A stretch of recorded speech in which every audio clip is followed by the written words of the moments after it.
తెలంగాణకు అన్యాయం జరగడానికి కారణం బీఆర్ఎస్ఏ అంటుంది.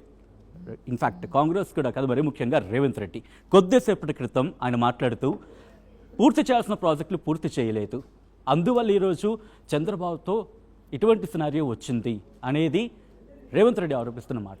మరి ముఖ్యంగా పాలమూరు రంగారెడ్డి ప్రాజెక్టును ఉద్దేశిస్తూ. సో ఇంతటి సగ కారణం ఆ రోజు మీరు కాంప్రమైజ్ అయ్యి తెలంగాణను మీరు అన్యాయం చేశారా? నిల విషయం ఇవి అర్థం లేని మాటలు. ఒక ముఖ్యమంత్రి హోదాలో ఉండి వాళ్ళు అట్లా మాట్లాడడం అనేది ఇక చాలా బాధేస్తుంది కూడా. తెలంగాణ వచ్చిన తర్వాత ఎన్ని ఎకరాల పంట వండింది? జనరల్ నీళ్ళు లేని పంటలు వండవు కదా. 2014 కన్నా ముందు ఇదే మహబూబ్నగర్ జిల్లాలో ఎన్ని ఎకరాల పంట పండింది?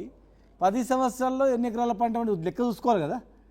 10,50,000 ఎకరాలకు అదనంగా పంటలు పండించినాం. ఇప్పటివరకు పరిపాలించింది ఎవరు? కాంగ్రెస్ పార్టీ కదా. 70 సంవత్సరాలు అంతకుముందు పరిపాలించిన వాళ్ళే కదా, ఇంచుమించు ఎక్కువ శాతం. మరి వారు పరిపాలించినప్పుడు ఒక్క అవగాహన లేకుండా, ఒక్క 1 TMC నీళ్ళ రిజర్వాయర్ లేకుండా కూడా ప్రతిపాదించారు KLI ప్రాజెక్ట్ అని చెప్పి. చుక్క నీళ్ళు ఇవ్వలే. మేము గొడవ చేసినప్పుడల్లా జై తెలంగాణ అప్పుడల్లా కాలువ తోగాలంతే, అంత తప్ప ఏం లేదు. నిజంగా నీళ్లు, నిధులు, నియామకాలన్నీ కరెక్ట్ ఉంటే తెలంగాణ అనేది సపరేట్ అవసరమే లేదు యాక్చువల్గా. ఇది కారణం, రాష్ట్రం విడిపోవడానికి కారణం కూడా వాళ్ళే.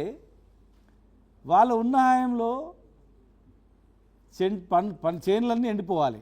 ఎండాకాలం వచ్చిందంటే పంటలు ఎండిపోవాలి, రైతులు ఆత్మహత్య చేసుకోవాలి, కరెంటు ఉండదు. వ్యవసాయానికి కావాల్సింది కరెంటు. కరెంటు లేక కష్టాలు, చెర్ల కింద పండిన పంటలు కూడా ఎండిపోవాలి. దాదాపు 14 నెలల్లో వాళ్ళు ఒక్క ఎకరా పెంచలేదు, ఒక్క ప్రాజెక్టు కంప్లీట్ చేయలేదు, ఒక్క కాలు తొగలేదు. ఎట్లా అన్యాయం అయితే చెప్పండి. వాళ్ళు మీటింగ్ పక్కన జూరాల చూడండి, ఇప్పుడు ఎండిపోయింది జూరాల. నెట్టంపాడి కింద చాలా జూరాల కింద అనేక ఎకరాలు ఈరోజు ఎండిపోయి రైతులు చాలా సంక్షోభంలో ఉన్నారు. పక్కల పైన కాంగ్రెస్ గవర్నమెంటే ఉంది కర్ణాటకలో.